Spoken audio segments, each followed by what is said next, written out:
Bonjour, bienvenue en ce dimanche.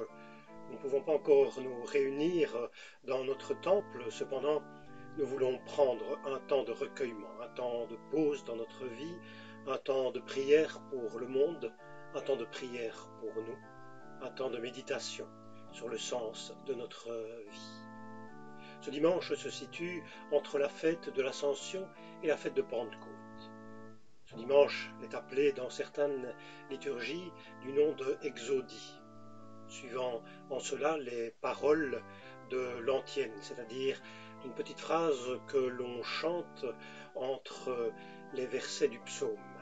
Le psaume du jour, c'est le psaume 27, et cette petite antienne que l'on chante donc entre les versets de ce psaume 27 commence par Exodie, que l'on traduit par écoute. Et l'antienne c'est « Écoute Seigneur, ma voix qui crie vers toi ». Malgré ce que nous ressentons parfois comme un silence, par la foi nous croyons que Dieu nous écoute et qu'il agit en notre faveur.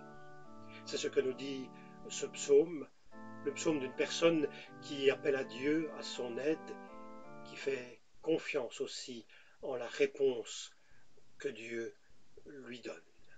Nous voulons lire ce psaume dans son entièreté.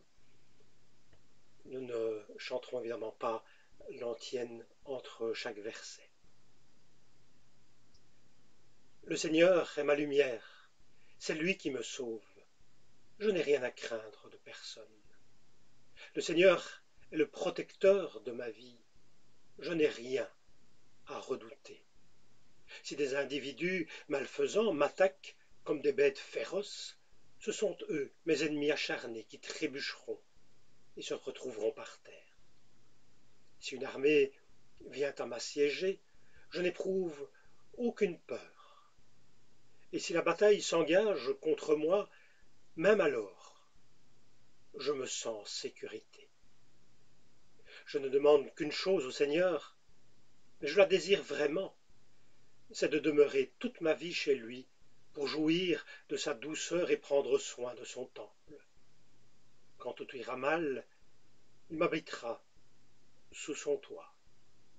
Il me cachera dans sa tente. Il me mettra sur un roc hors d'atteinte. Alors, je regarderai de haut les ennemis qui m'entourent. Dans sa maison, je l'acclamerai en lui offrant des sacrifices. Je chanterai et célébrerai le Seigneur. Quand je t'appelle au secours, Seigneur, écoute-moi, accorde-moi ta grâce et réponds-moi. Je réfléchis à ce que tu as dit. Tournez-vous vers moi. Eh bien, Seigneur, je me tourne vers toi. Ne te détourne pas de moi. Ne me repousse pas avec colère, toi qui me secours. Ne me rejette pas, ne m'abandonne pas, toi le Dieu qui me sauve. Si mon père et ma mère m'abandonnent, toi, Seigneur, tu me recueilleras. Seigneur, montre-moi la voie que tu me traces. À cause de mes adversaires, dirige-moi sur un chemin sans obstacle.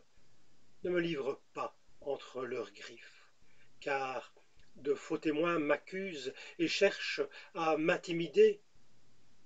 Que deviendrais-je si je n'avais pas l'assurance de voir la bonté du Seigneur sur cette terre où nous vivons? Compte patiemment sur le Seigneur. Sois fort et reprends courage. Oui, compte patiemment sur le Seigneur.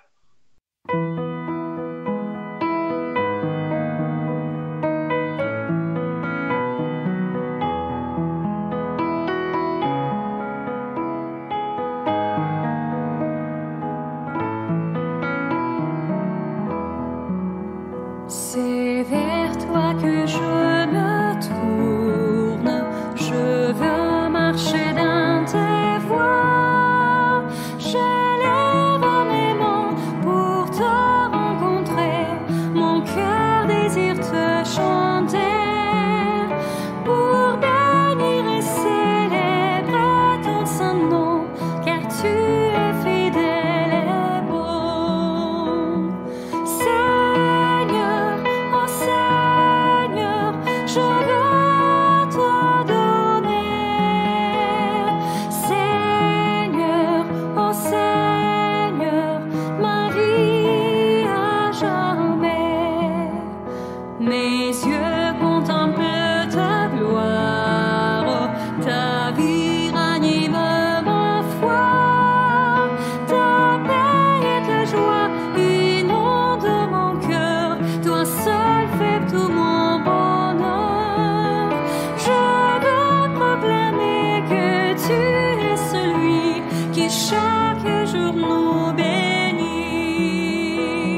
un seul des trois textes proposés par les listes de lecture biblique œcuménique. Beaucoup d'églises suivent ces listes.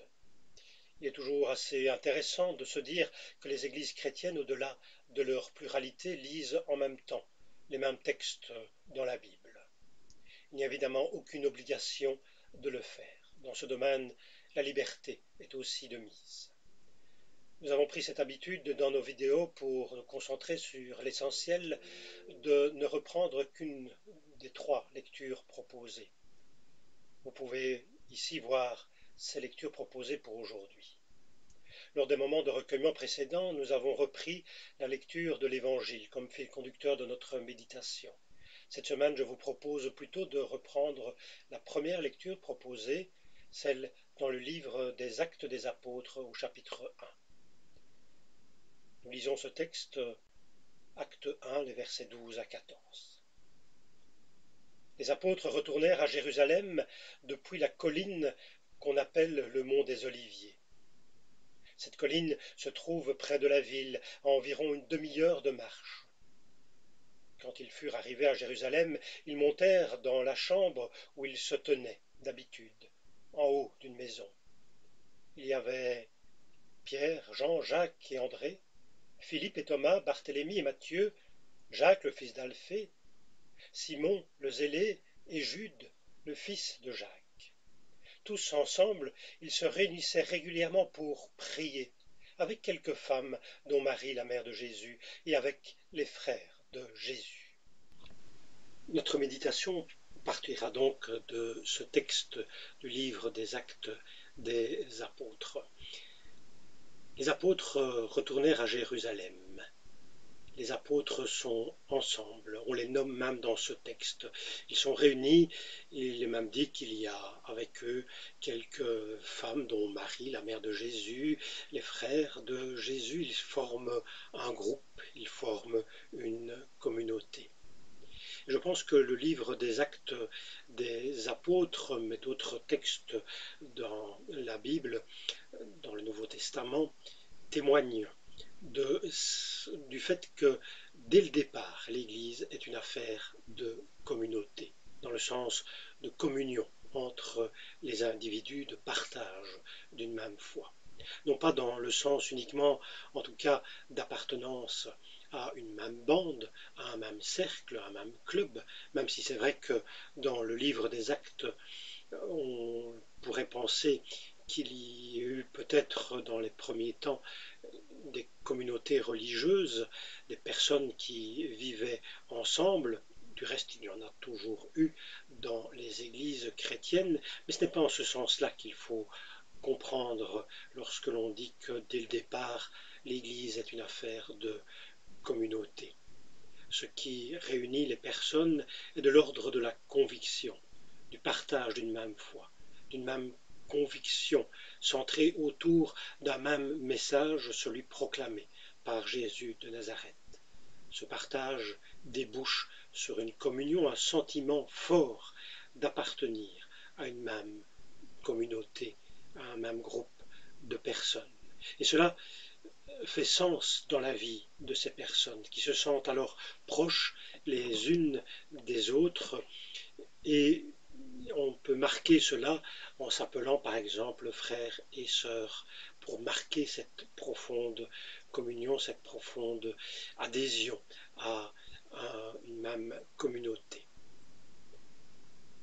Souvent on demande, surtout aujourd'hui, si on peut être chrétien seul, sans communauté, sans être lié à une église.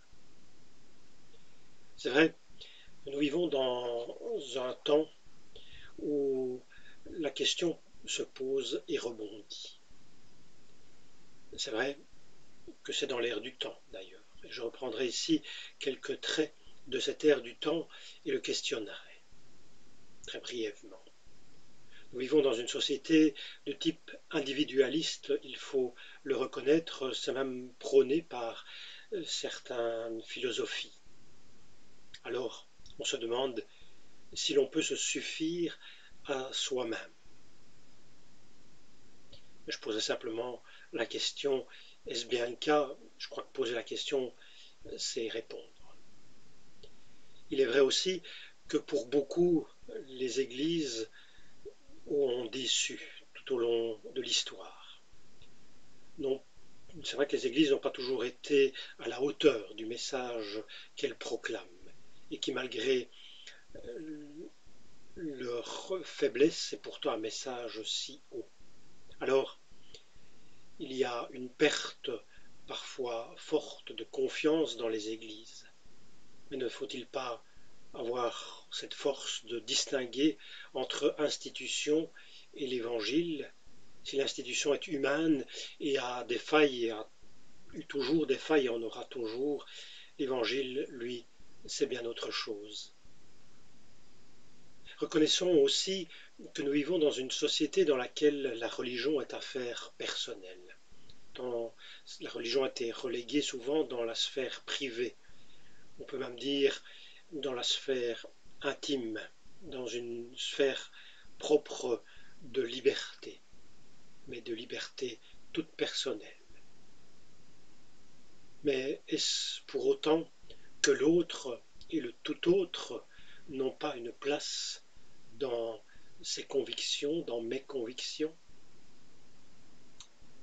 Nous vivons dans une société où on a plutôt tendance à vivre les choses à la carte. C'est aussi une des caractéristiques de notre société, quand on en a envie. Mais est-ce toujours possible d'agir ainsi? Est-ce solidaire et humainement tenable que tout le monde agisse toujours ainsi? N'est-ce pas par trop égoïste de vivre de cette façon? Malgré tout, si l'on me demande peut-on être chrétien seul, c'est-à-dire quelque part croire, lire la Bible, prier, vivre l'Évangile comme il nous est donné de le faire avec nos moyens et à la mesure de nos possibilités, je répondrai oui, bien sûr. La réponse est évidemment même affirmative. Mais j'ajouterai mais.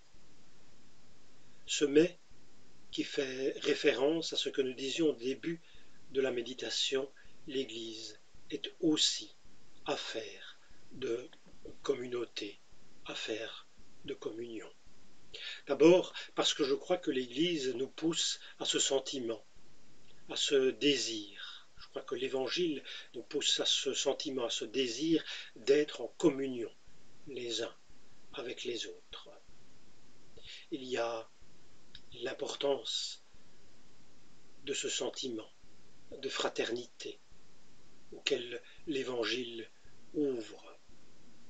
En ce compris aussi parce que l'Évangile nous pousse à l'attention des autres, à l'attention aux autres. Il y a toujours eu une part importante de diaconie dans l'Église et dès le départ, on voit du reste les apôtres s'ouvrir à cette dimension. On choisit dans les premiers fidèles des personnes qui sont capables d'accomplir cette tâche de diacre. Dès le point de départ, l'Église a été ouverte à cela parce que l'Évangile nous pousse à cette dimension-là. Nous ne sommes pas seuls, il y a les autres que l'on porte dans le cœur, les autres dont il faut bien entendu venir en aide s'ils en ont besoin. Nous sommes ensemble pour partager la vie. C'est ce que nous rappelle aussi sans cesse l'Évangile. Puis il y a cette phrase de Jésus qui est interpellante. Il dit « Là où deux ou trois sont assemblés en mon nom, je suis au milieu d'eux ».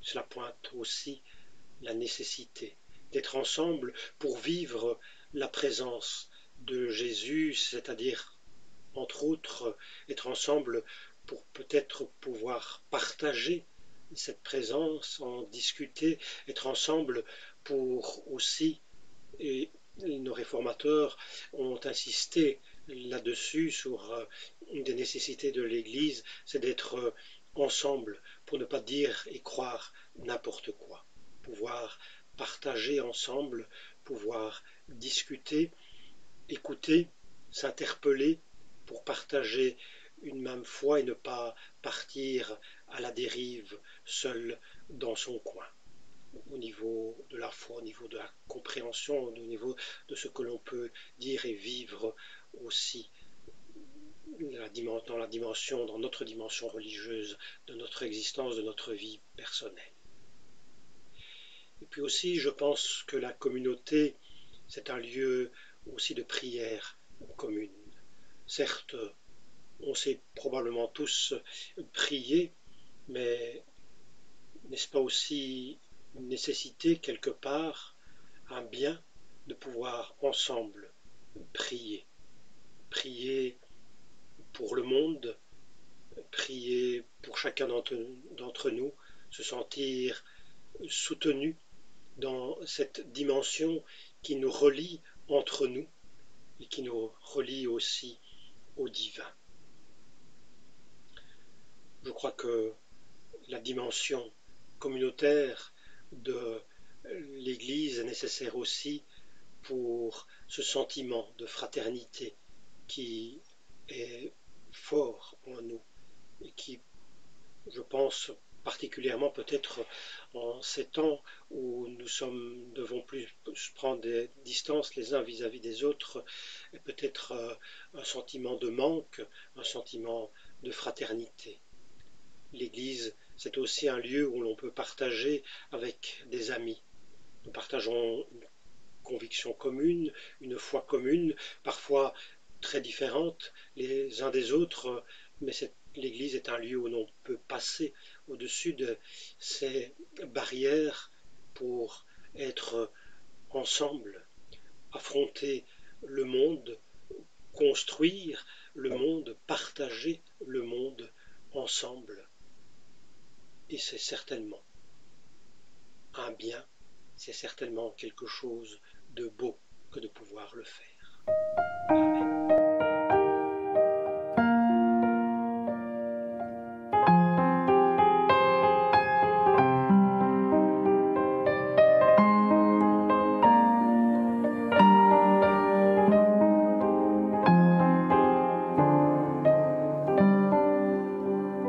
Que l'esprit de vérité vienne sur nous maintenant,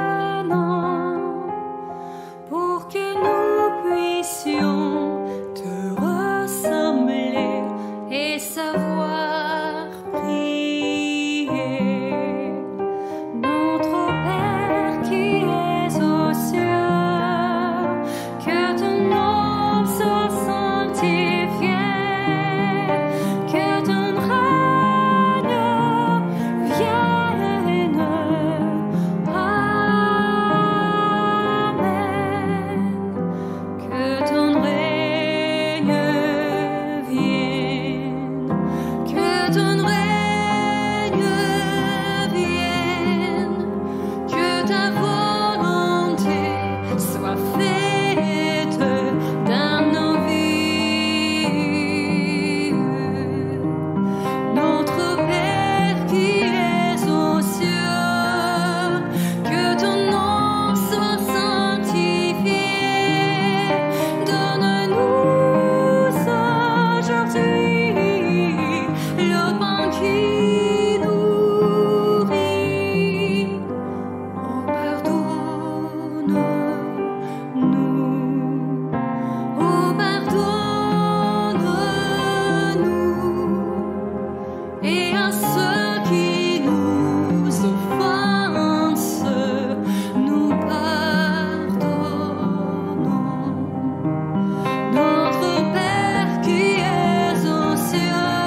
Seigneur notre Dieu, nous nous tournons vers toi en ces temps encore difficiles. Nous avons dans notre cœur tous les membres de nos paroisses, mais aussi nos familles, nos amis, les personnes que nous côtoyons, tous ces êtres chers qui nous sont proches. C'est avec tout cela dans le cœur que nous te prions, Seigneur. En tant qu'Église, ton Église, nous nous sentons fragiles et parfois désœuvrés. Nous comptons sur toi. Seigneur notre Dieu, nous te présentons dans nos cœurs toutes ces personnes. Nous pensons en particulier aux personnes en proie à la peur, ou tout au moins à la crainte, en proie au doute, pour qui la pensée de l'avenir se mêle d'incertitude. Ce sont des sentiments bien naturels. Que l'assurance de ta présence vienne dans les cœurs, pour que nous ayons toujours le courage de l'avenir. Seigneur notre Dieu, nous te présentons dans nos cœurs les personnes souffrantes à cause de la maladie, du deuil, des adversités en tout genre qui sont sur beaucoup de routes. Seigneur, que l'assurance de ta présence vienne dans les cœurs, pour que nous ayons toujours le courage dans le présent. Seigneur notre Dieu, nous te présentons dans nos cœurs les personnes qui, avec courage et parfois aussi dans la crainte, font face à l'épreuve de notre temps. Nous tous, en quelque sorte. Dans le passé, tant de personnes de foi nous ont dit ton action dans le monde. Nous le croyons, nous aussi.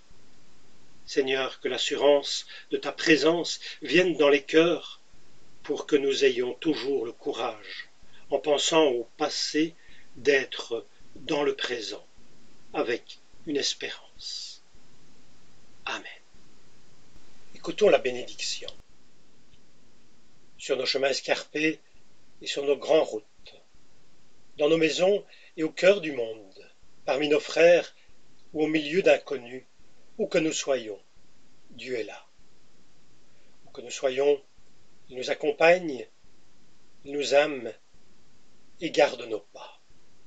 Allons en paix. Oui, le Seigneur nous bénit et nous garde.